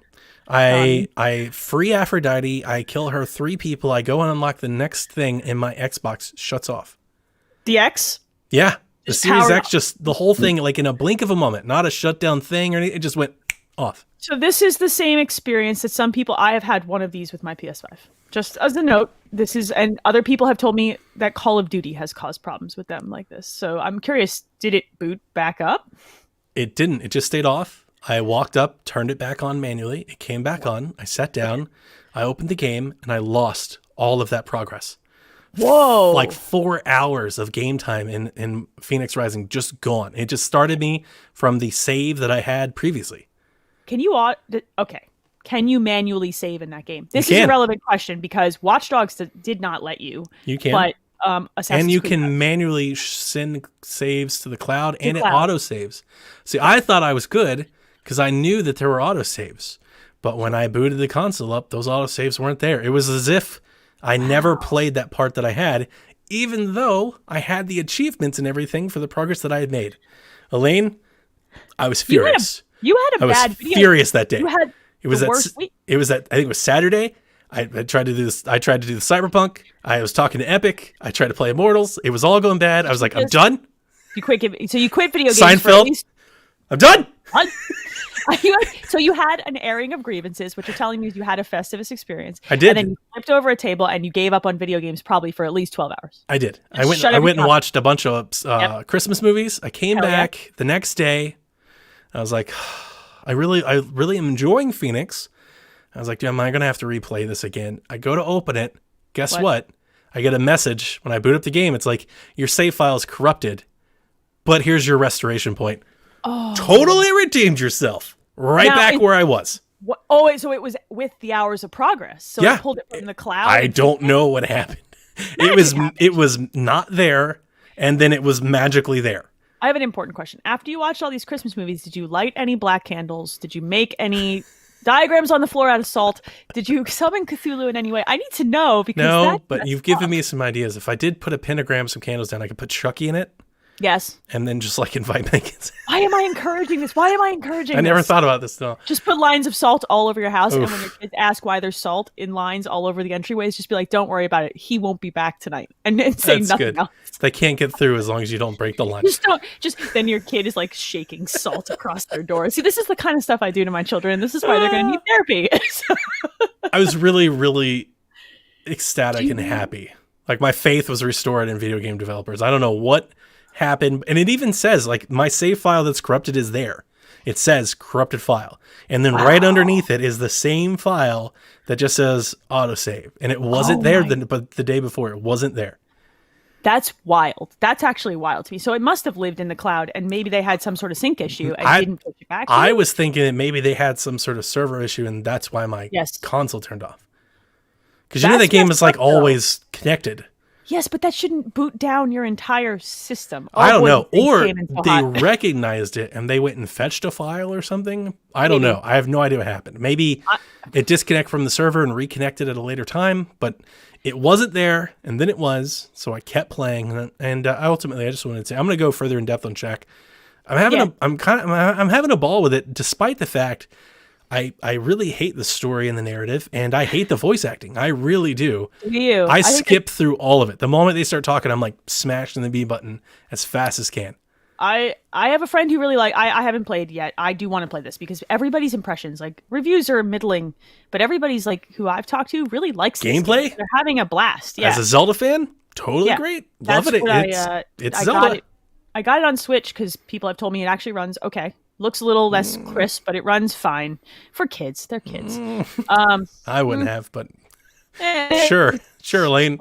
Dude, there is a part of the game on Series X where it scratches that itch of like, imagine what Breath of the Wild could look like. Sure, yes. Because it is gorgeous. It's actually, you'll like this. It's too gorgeous. The bloom lighting effect in this is so oversaturated. It's too much. You can't turn it down. It's like, what's... Like there are certain parts of the game you're like, what is happening? Why is it so bright? I've actually had this experience because I'm still playing Valhalla. There are certain sections where the sunlight does that in Valhalla, and I'm like, Ubi. Oh, this game is way worse though. I know. You'll go to like an orange area, and the whole screen just looks orange. Yeah, it's like they got a hold of something, and they're like, turn up the light. Turn it up. Like, no. It's exactly what they did, bro. But there are other parts where you're running through, like when you first start the game and you get off the plateau and you drop down, you're like in this little orchard. It's like this, grass is waving. There are these little like pink fireflies going around. The trees are red. The sky is blue, and it's just a collage of color. It's gorgeous. Yeah. It is absolutely stunning to look at. And the gameplay is a lot of fun. It is Breath of the Wild-esque. They definitely steal from that. I don't think it's a clone as much as they want it to be. None of the systems are there. Like all the special sauce that made Breath of the Wild work isn't there. That's fine. But the mechanics are there. Yes. It's like a Breath of the Wild that's just way more focused on combat. There's just a lot of combat that Breath of the Wild just doesn't have. That's enticing to me because the traversal in Breath of the Wild is not my favorite. I do that a lot. I like traversal but I don't like it to be like, I don't know. I want to fight things, dude. Yeah, you're going to fight a lot of things. So I know a lot of people that were like, can't get into the Zelda because they thought the combat was like basic.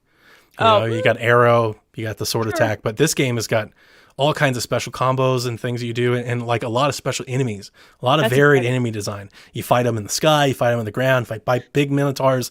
It's not just like the Hinox and the little guys. It's got a lot more variety. So if you're looking for more of a button masher type of Zelda experience, this has got it for you. And in a way, I love the gameplay. I'm addicted to it. I can't stop playing because of the gameplay, and I hate the story and I hate the characters. I really do. I've heard nothing but good things. A lot of my friends like the writing more than it's so silly. It's like a Will Ferrell Greek Odyssey. It's so silly and over the top, and I don't know, it just makes me feel like the journey and all the work you're putting in just doesn't feel as important. Fair. Because they're not putting any importance on it. It's like all a joke. It's all throwaway. Sometimes, though, for me, everything else that I play has a tendency to be so self-serious and like into itself that I kind of find writing like this to be a little refreshing because of that. So I'm kind of curious how it's going to hit, because everything else that I'm playing is very freaking serious. Yeah. Like Valhalla is serious. So when you don't take the narrative important, then I don't feel like it's important to watch. That's fair. So I'm just like skipping through it because it's like it doesn't matter. It's like it's obviously doesn't matter to them. So why does it matter to me? And I really don't like the voice acting. It's really then this is what I was going to say, like with the Mac thing from Hivebusters, her Greek accent feels not Greek. Like it's so put on. I'm just like, I can't take it anymore. I can't take it. I believe that the voice actress who did Cassandra's Assassin's Creed Odyssey voice is at least one of the characters, not the main character, but she is. Did you like her in Odyssey as her voice? A great deal, yes. So maybe I just don't like her. Maybe that's it. But I think it's a lot. She's not doing the main character though. Oh, Cassandra's voice actress does one of the supporting characters. I don't remember which. I got you. But she, I mean, I like her. I thought she did a. I think the main character's accent is too much. It's too much. It's cartoony. The whole game has got that Saturday morning cartoon version of this world vibe. And I'm actually kind of into it because, like I said, so much serious.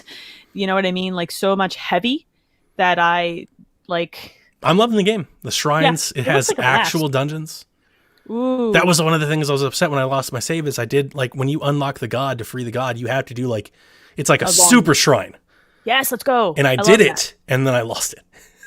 And then you got it back. What a roller coaster of emotions. It came back, and I was so excited when I opened it, and it was like, your game corrupted. Here's the new save. I was like, I'm so excited that this video game didn't work and then worked the way it was supposed to. Where are you at, Cyberpunk? Burning. The dumpster is on fire behind the building. Dude, don't ask questions. It's good. Immortals is good. I know it's on sale right now for $40. People can get it. Immortals is good. I like it. I am sad that they stuck this thing out amongst other games that are easy to buy it instead of. Like, I understand. It's another open world game. They've released 3. I don't think waiting on it for like January or something would have really changed that all that much. I don't think this isn't as attractive to as many people as something like a Valhalla is. I agree. There's a specific group of people that's going to get a game like this, I think. Yeah. I don't think you're wrong. It's got a Shrek vibe of like humor for that's kids, a good way of putting. I know a lot of people put Hercules, but I liked Hercules, and Hercules has a journey that's worth putting, but Shrek feels way more apropos. I've seen enough clips now because I've watched some gameplay, and it's like, oh, this humor is like written to be okay for kids, but definitely has a layer for adults. Like it's written that way. Yep. It's got that Shrek vibe, and I'm here for that because I'm just like exhausted from everything being so murder and cut off your head. It's just so throwaway. So like Aphrodite sends you on a mission to like fight these 3 monsters that are terrorizing the land, right? And you come back. As they do. You come back and you're like, I've done it and I freed them, and she's just like, yeah, I needed that for coats. And you're like, what the fuck is happening? Why are you like this? Right. Well, it's not even necessarily the story. It's just like nothing has weight. Yeah, I understand your Jinx. Yeah, I know, right? Now we're completing each other's sentences. Great. No, this is just we've synchronized our wavelengths on the same path. I don't want to be inside your brain. But yes, none of it has weight. But it doesn't matter because the open world sandbox is good. I think that's the enticement for me, is like some fun combat, and I actually kind of think your criticism becomes a boom for me because it's like, oh, something without weight sounds great. You know what I mean? Like, oh yeah, I want that. So, and I'm sitting there thinking, like, imagine if the story was one I actually cared about. We could be talking Game of the Year material for me. Ooh, that's an interesting. Because I really love the game. The game design, what I'm playing, what it looks like, how it's performing, stellar. That's exciting. That's very exciting. I'm excited that I picked it up cheap. I did. It was on sale. How do you not? I have bought more video games than I have unwrapped in the last 2 weeks, and it's largely because 1, I want to play everything, and 2, my work has been 'tis the season. Yeah, and also why not? I have nowhere to go. I haven't spent money at a restaurant in months. The budgets have shifted, my friends. My kids are like, Mom, why are you buying so many video games? I'm like, because I can. Yeah. Because there's no other reason. There's nothing else to do. I haven't bought a movie ticket in 9 months. That's a video game. So, all right. So I'm still playing Assassin's Creed. I'm still having a blast with it. I won't beat the horse that's I gotta go back to drawn and quartered. You should go back to it. It's still great. Now that I'm not doing Cyberpunk, I think that's exactly what I'm gonna do. It's like, this is going to sound this. Here we go. This is the nerdiest thing. We watch the Viking show, or we're watching the Viking show. Then this game comes out, right? And then my husband, who I did an atrociously stupid thing and got way into Magic the Gathering over the course of the pandemic, he comes to me and he's like, do you know that there's a new Magic set coming out in January? I'm like, yeah. He's like, do you know that it's themed after Viking things? I'm like, wow, I didn't know that. Right. I didn't know that either. That sounds awesome. I was like, well, yeah, I'm excited. So I'm just here for all the Viking things. This is where we're at. As we should be. And I like this game enough. You get God of War Ragnarok, you get Hellblade, like it's a thing now. Like everything Norse is going. Mythology is rad. Yeah, everything's going that way. We're gonna have a lot of it. Here's the thing. Remember this, because in 2 years you're gonna be like kind of done. Like need something else. Now. Sure, absolutely. But we had Call of Duty Ragnarok or something. Hold up. Give me Far Cry Primal, but Vikings. No, I don't need any more. That sounds awesome. But I'm having a blast. I'd play that game. Play the hell out of that game. Sure. Yes. Just let me throw axes at things. You just got me excited, man. You see? I'm Far Cry 7 Vikings. Hell yeah. Dude. First person Vikinging. I'm going to go hunt a saber-tooth or something. That sounds awesome. I got to go make a pitch. I got to go make a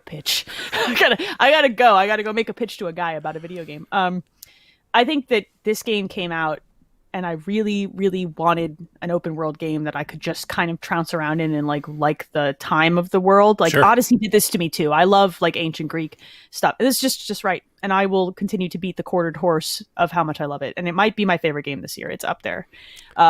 Spoilers for our show that we're recording this weekend. Number 2 on my list. Nice. It's up there jockeying. I guess this is spoilers for the show. They were jockeying with stuff like Hades, the stuff that I fell in love with and just couldn't let go. And this is one of those games that I'll just pick at and I will draw out for like 6 That's great because there's a lot of meat on that bone. Because I like it. Because I'll be like, oh, I'll play this for an hour and then I'll switch to something else. People need to give more respect Ubi's way that they keep doing this every year, every other year. Every other year. You know, and it's like Cyberpunk comes out once every 8 years. They didn't. It's just like not even close, guys. They also wrote some characters in here that I do care about and I do find endearing. And I think it's impressive in something as brutal as Viking times to write such an endearing main character who, like, I think she toes the line of lovable meathead even more than Cassandra might. Like, she's a meathead. Kinda. I think she does that more than Male Ivor does. I think the female version does better job too, from what I have seen. Yes, I agree. But I think he did a good job. Like that's a good character too. Like, he's more like reserved, like I said, wise. Yes. Honestly, like more chivalrous, respectful. Yes. I think than she is. She's got this like. He almost comes like knightly versus Viking in some ways. She's more Viking, but she will defend your honor to her dying breath. Like there's something about the way she makes friendships. Like there's at least one friendship that you make in that game that I really wish was a romance option because it toes right at the line and it's such a good other character. And it's like that friendship and the way that it evolves in just conversation is so good, so well written. So Mailover reminds me a lot of Aragorn.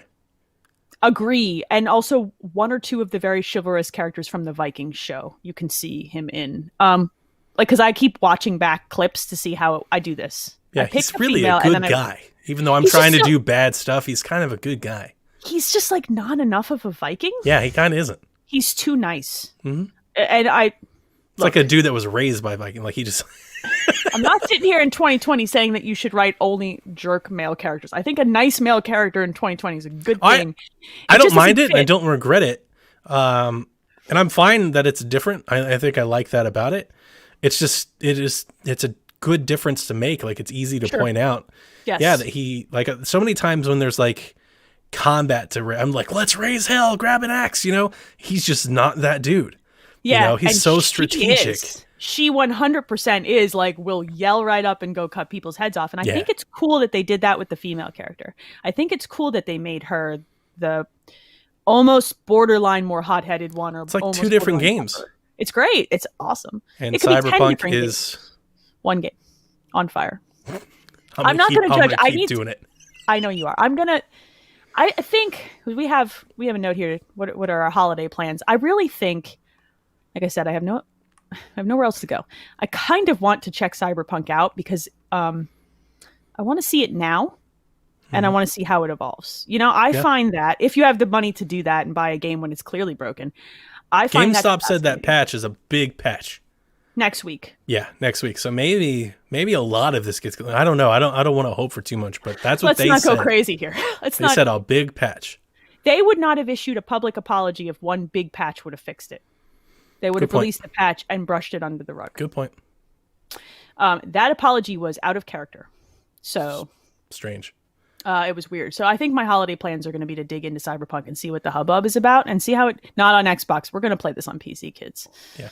I'm not going to mess about. I've got several Switch games that I want to jump into. I'm not going to beat them to completion, but at least jump into and chew on for a while.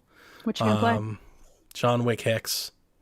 Oh, that's a good game. I just finished the Shady Part of Me. Did you like that all the way through? Yeah. I know it's not Shaq, but I did. I do like it all the way through. I definitely think after the first hour, like, you kind of get what it's doing. Sure, that's every puzzly game, though. Yeah, it's a short game. I think I beat it in like 2.5 hours. Perfect. So it's great that it doesn't wear like here's the thing. It started to, like, as I got to the end, I was like, I'm kind of ready to go, and then that was it. Then I went, and I was like, so it's great that it wasn't like 4 hours too long, which a lot of these games can be. I think that puzzle games have a tendency to overstay their welcome. Yeah. Once you get the mechanic, then they drag the story, and I'm like, just tell me what you want to say. Yeah, it kind of goes there, and then you're out, and then you're done. I love it. It's a heartwarming story. One of my favorite indies of the year. I'm gonna play that. I got several games on Switch that I want to jump into, and then my plan is to play a lot of Phoenix Rising. I think I'm just going to keep playing that, and then if I get bored or the time permits, then I think I'm going to hop back into Valhalla. I booted up Observer, still not ready to go. So good, great. Not going to do that. In a year with this many games, I almost don't even care anymore. I'm always like, fine, just let me know when you're done. Like, there's too many games for me to deal with this right now. I will be. I'm going to pick at Valhalla, but I think I will dig into Cyberpunk, and then I have a grip of Switch games too. Like, I have all kinds of stuff to play right now. It's getting kind of crazy. I picked up Grindstone on Switch, so I'm going to. I've heard great things about it, but I'm not going to. And Dicey Dungeons is also on Switch for people who are looking for. I loved it on PC. I haven't got to No More Heroes 2 yet on Switch, and it's one of my favorite games, so I might find myself doing that too. We're never gonna. There's too many video games. Too many games. There's too many games. All right, let's talk about questions because we got lots of those too. Holy butts, kids. I'm going to ask this one up front from Delvin. What has been your favorite moment from the show or PSVG this year? Donnie, you have to answer this first. It feels like a lifetime ago, and maybe it was, but I feel like it was this year. We launched our plans to do the house party this year before the pandemic started. Oh, Lord. It was a great day. One of my favorite days, I think, ever, where we did the podcast. We had all these podcasts planned and lined up. So you weren't following us then, but we had Colin Moriarty on the PlayStation show, and we kind of like launched the reboot around it. We launched Rebecca and Garrett joining Shaq permanently with the same day. We launched Strong Style the same day. We launched our movie-centric show with Kevin and Josh the same day as day that we launched our plans to do the house party and pre-orders for shirts. All of it in one day, like one little thing. We had that's an exciting day. It was a really exciting day, and I did like all the art, and we had all the trailers, and we had music and stuff, and it was really, really, really fun. And I remember sitting back at the end of that day, and I was tired, exhausted. I stayed up editing all that stuff all night long, and I remembered like just telling Devin and Kevin privately, I was like, man, like I'm so proud of how we look. Yeah. You know, because it wasn't just like a tweet that we threw out there. Everything looked great. It looked professional. It looked like something you would have expected from Kinda Funny or IGN. Like it had that polish, and it was getting traction and buzz, and a lot of people were talking about it, and people wanted to join, and we were making all these plans for the house party. I booked a house. Like I had a house on my credit card and everything. Like we were set. And it's just unfortunate that all happened, but it doesn't take away the feeling that I had that day. And a lot of the good still happened. It was just not the party that happened. Everything else that was rad there happened. And that's like a very exciting thing. Yeah. I only have 2 or 3 months of happy memories, but I think joining this, just the first episode that I hosted. So the second episode that I was on. Yeah. When I sat in this chair on this podcast and felt like, oh man, I belong here. And that's really cool. Like that was my best moment. There's tons of jokes and tons of funny things, but like having that happen and then having people just start kind of trickling tweets that they're like, no, this is great. It was good vibes. And I've thought about it often and I still smile. So I'm not tired of you yet, Donnie. Now you can't get rid of me. Now I'm Give it some time. Give it some time. You speak like you're not going to like be fed up with me and roll in your eyes any minute. All right. We love each other, children. Don't worry. Mommy and Daddy will fight nicely on this podcast. If you leave, I got nobody else. That's the end of the show. I've ran everybody else off. I'm not going anywhere. You have to fight me to get me out of here. Just throwing crap at our computer screens at each other. Oh, Lord. All right. So John asks, this question is for you. Do either of you have the expansion card for the Xbox Series X? And if so, what do you think about it? My hard drive is already pretty full on my Series X. That's and I'm wondering if I should just go ahead and get one. Do you think Xbox will drop the price soon? You have one. I do have one. I like it. I think it's great. I think it's awesome that I can hot swap drives between me and Jack. I think it's so great that I can hot swap drives between me and Jack. My drive is already over 60% capacity as it is. Whoa. That I've already started considering getting a second one. So should you get one? Yes. The reason why? It's the best affordable option to you. You can get an external, but you can't put all the games on them. You can get an SD, but you can't put all the games on them. This is the best affordable option. Are they going to drop the price? No. I don't think in the next 6 to 9 months. Maybe next fall. Yes. It does suck that it's a little more expensive than what you think it should be, but here's the thing. A really good M2 or external SSD is going to run you $200. It's the same price, and it's so much more functional, and it's tiny. It's like this big. You don't have a cable and everything. It just plugs right in and out. It's amazing.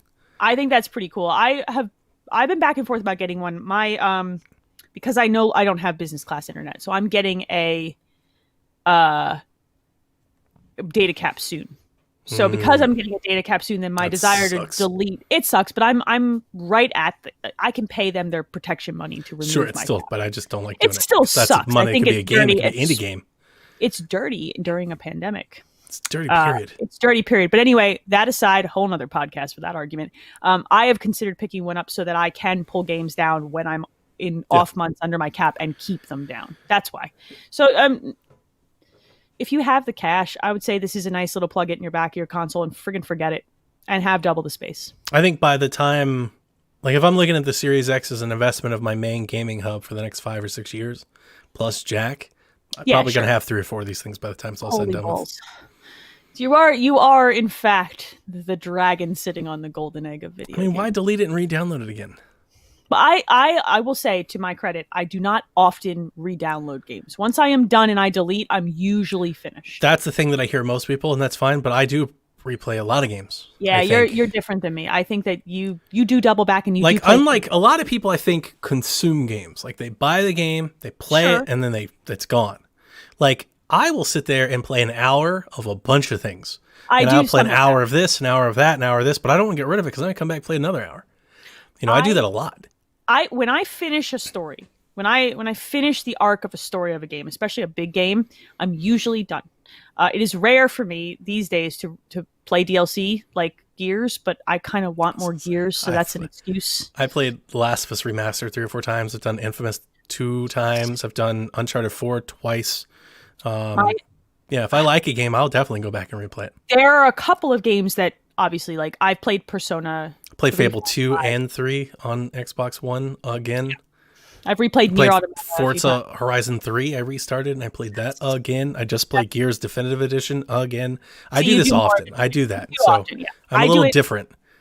It's sparing for me, so I can actually get away with delete and I think Resident Evil 7 is one of the few games that I have revisited so many times that I just leave it installed now. It lives on my Xbox, kids.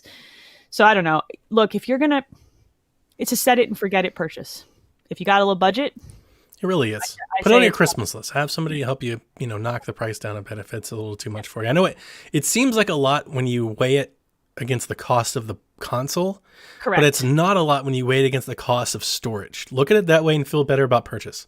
And just hoard a couple gift cards and pick one up eventually. Yeah. You don't have to, I don't think you have to rush to do this, but I think that it's probably going to be a purchase that you're going to go, oh, why didn't I do this sooner? If you have more than one, I think it's almost mandatory because Jack and I have already, we're 70% full, and those are games that we're sharing cross console. Yeah, you do, and you do more digital purchasing than I do too. Oh, I'm 100% digital on Xbox. I'm 90%. I have 4 digital games, like Rock Band 4. Physical and games. Some old Suda stuff.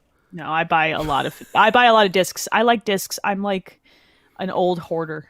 I'm that way with Switch stuff because I believe the value of the cart. Agree. The cartridge, but with disc, it's like Game Pass. Game Pass is because here's the other thing: a game share with Kevin.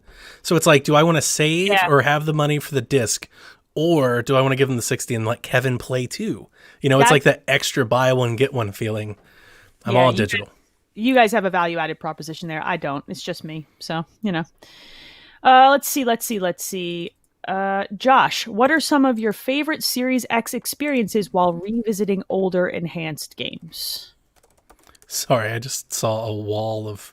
It's getting ridiculous in our chat right now. What was the question? Yeah. Josh wants to know, what are some of your favorite Series X experiences while revisiting older enhanced games? Oh, I wish you had asked me this when it launched a month ago. I would have been more current. The only one that I really played start to finish was Gears, and it played as good as it did. It's not enhanced, I don't think. It doesn't have Forza's good. Yeah, no, Forza is. You're right. And what I meant was Gears Definitive Edition. The old version isn't uncapped or anything like that. No. I didn't even think of Xbox One enhanced games. I was thinking back and bad stuff. Yeah, I don't think you have to go that far back. Forza's great. Forza's awesome. Forza and Gears 5 are the gold standard. Yeah, they're the standouts. They're way out there. I can't think of a 360 game that I would care that much. There's several. Know what I mean? There's several, but not all of them are unlocked and uncapped. But Crackdown was impressive. Oh, what they've done with that is impressive. They're out there. Okay, well, there you go. I haven't spent a whole lot of time playing games that I've already played. Hellblade isn't. Hellblade just runs real smooth. It's not better. It's just stable. That's good. That might be one I might replay over Christmas actually, because I've been wanting to replay it for a while. I haven't. I started it. I played a chapter, and then the Series X came out, and I started playing new games. I might go back and do that. I haven't played that since it launched, and I didn't play it with headphones when it launched, and another one that I've done twice. I love Hellblade. I only did it once. It's only a 5 or 6 hour experience. Oh, it's real short. That's not too bad. All right. Amazing this question actually hits on a piece of news that we didn't necessarily discuss. Chris, with EA acquiring Codemasters, EA is buying Codemasters. $1.3 billion? It's a crap load of money for... Mm-hmm. Okay. Do you think that means we'll see Dirt 5 come to Game Pass soon? Yeah. Yeah, sure. Soon? I don't know about that. Not soon. It's going to take some time. But will it? Sure. Yes, it will. I think you'll see older Dirt games sooner. Maybe. I think that would be a deal that they'd have to work out directly with them, and because the deal's not going to be done for a while. This is just an intent to buy, just like Xbox. Yeah, this is a ZeniMax. So what have they done? They've done made the Dirt Onrush, Dirt, World Rally. Have they ever done anything that's not a racing game? Didn't they do the Overlord games? Am I wrong? I don't see it, but all I see here is Grid. I remember that. Project Cars. No, thank you. Yeah. I could be wrong about that. I think I'm probably confusing them with a different studio that sounds very similar. This is not my thing. I was right. Codemasters did do the Overlord games. Nice. Good call. I live fact-checked myself. I liked those games a lot. That's why they stick in my proverbial craw. I don't know. Look, sure, the Dirt games can be good. I've heard 5 is not the standout, but Dirt 3 was very good. So, I don't know. Yeah. I want to play Dirt 5. I just don't want to pay for it. Pay money for it. Yeah. I have Forza Horizon 4. I don't need any other racing games right now. Right, exactly. Favorite. Tyler wants to know our most anticipated Xbox Games studio game. What's yours? I don't know. I don't have an answer. I was hoping you would. Oh, okay. I mean, I've got an answer. The problem is I don't know if I have one. It's Hellblade, it's Fable, it's Gears 6, and it's Perfect Dark over Avowed. Perfect Dark probably counts. Over Avowed for me. I think my answer is Hellblade because it feels like I'm going to get that one. I'm never, ever going to regret or forgive or forget Kevin saying that Hellblade will always be, quote unquote, an indie game to him. And he said it he said it with, poorly, like a bad thing. He said it with negative intent. He didn't say it as a good thing. I had very aggressive, strong feelings playing that game because it is a conversation about Makes loss. me very angry. That a game is a conversation about death, loss, and mental health struggles. Yeah, it's great. It is a powerful conversation about things that people don't talk about. I love Hellblade. If you have not played Hellblade, you need to play it to experience some of that. Because it's not just... Right there. See? My head sandwiched between the Gears and the Hellblade. It's not just a Norse mythology romp. Like, this thing speaks to the insides of someone's head. And the Norse mythology is really just secondary. It's a wrapper. Yeah, it's just a setting. That's a I'm going to replay this video game. I think that's the one I'm most looking forward to because it feels real to me. Oh, I love this game. And like when the Game Pass is what really brought me back, like all hook, line, and sinker. But the acquisition of Ninja Theory and Hellblade, I was like, now they've got because this is before they resurrected Fable, before we knew they were resurrecting Fable. Really, there was like scant rumors and all that. Like now they got a franchise I really cared about. I cared about Hellblade. I love the game. It was my game of the year came out. I was like, this game's amazing. So they got that plus Game Pass. I was like, I'm all back in on Xbox. And then they bring back Perfect Dark, and then they bring back Fable, and then I was like, oh my god. And I've never been more excited. But I mean, it's hard for me because it would be Fable. Fable was always my favorite franchise. Problem is, I don't know anything about it. I know what Hellblade 2 is going to be. I don't know what Fable is. Well, we don't know what Perfect Dark is going to look like. I think we know more about Perfect Dark than we do Fable. You're right. We do. While we have like a piece of art. We have no idea what Fable is. So we know where Gears 6 is going to go. It's hard for me to call it my most anticipated. Now, Gears 6, I'm hanging on the edge. Like, I want to know where they're going to... I was telling Sean this last night. I so want to know where they're going to go with this and where they're going to not just go to end this, go from this. Where is Gears 7? Is there a new character and a whole new thing? Is it more Kate? Like, what do you do? I really like Kate's character and want to see what they do with her story. So what do you think of... So I've predicted this. The thing that I think is Gears 3, Kate turns, becomes the villain, which sets up Gears 7 through whatever. I think that's very possible. Or she ends up dying at the end. I think that's the other possibility. Like she sacrifices herself for... I think that's what they'll probably do. I can't imagine that they're going to turn her against the player, but that would be awesome. I hope they don't because I like her, but I think that's cool and unique and they don't. It's powerful. And that's the narrative hook that people are looking for. And what if like the next one was set around Dell? I would rather a new set of characters. I like an arc of 3 that closes a loop. I think that's the quintessential Gears experience. Yeah, I like it. I like getting to know people over the course of a 3-game chunk and then having them be cameos later. That'd be cool. Like Marcus kind of has served as, you know what I mean? Yeah. I like that. I dig that. Yep. All right. Any other questions you want to hit in this list while I cough up a lung? Yard and Angel asks, it's been a great year for the show. Lots of great changes and hype surrounding it. Are there any goals or milestones you are aiming for in the new year? Also care to share your own New Year's resolutions? Thank you, Yard and Angel. That's very nice. I can absolutely tell you that I never think of our shows in terms of goals or metrics. And maybe that just is poor planning on no show that I've ever done. I never look at Shaq and go, I want 1,000 more listeners or, 400 more reach. I don't know what that would look like. here's the thing. I never really look at our numbers. I usually poke into them like once a month or so just to kind of see where they're doing. But we don't sell advertising. We're not Joe Rogan. So It doesn't matter. And we don't monetize them. So it doesn't matter. It doesn't matter if we got 20 people listen or 220,000 people listen. And we don't benefit either way. So it doesn't matter. I'm very, very proud of this show. I'm proud of everything that I do. I put my heart and soul into everything that I do. But I'm very, very proud of this show and where it was 8 months ago and where it is today. I'm really ecstatic and enthusiastic that it's found some people. I give Sean and the Xbox Drive and Ryan and Rand and Jeff Grubb all the credit for that, and Elaine. But it's a lot to ask for another content creator to promote you to their listeners as much as Sean has, or for Jeff Grubb to not only come on our show, not only be willing to speak news on our show, but when he goes on other shows, still list us. He was on Kind of Funny, and he was like, yeah, I said on the Xbox Empire. That's a big deal, because those people that they've never heard us or would never unless he said it. And now there may be 10 people that go, I want another Xbox show. I've never heard that one before. That doesn't happen without that stuff happening, and Rand doing the same thing. And I'm just really happy and proud of it, because in PSVG land, it often can feel like you're alone on the Xbox platform. Sure.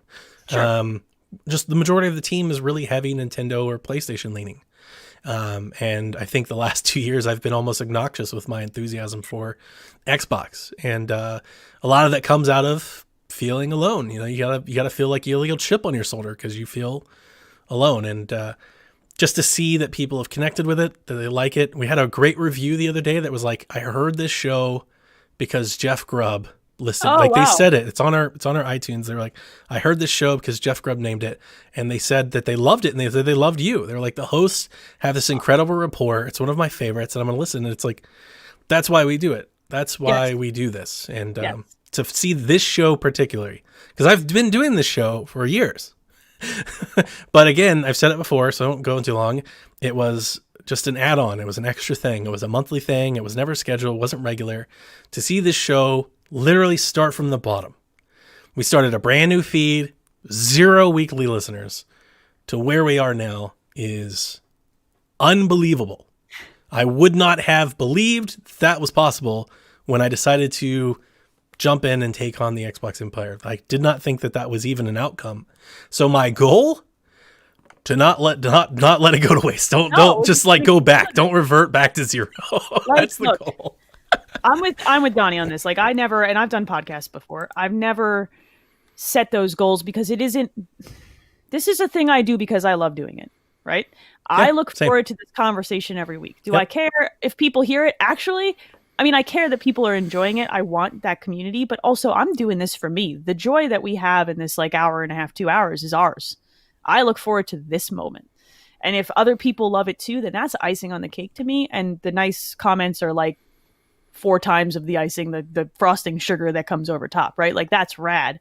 But I don't know. I want to keep doing this the way that we're doing it and keep smiling every week for 2 hours. That's all I want. It's so simple. And I know that seems like, oh, you're aiming low. And it's like, no, this has become a piece of my personal joy. That's a big deal.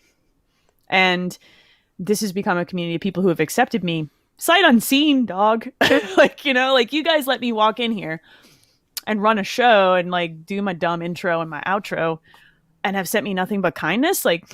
Dude, I just want more of that. 2021, a whole year of it. Instead of just 2 months, now I want a whole year.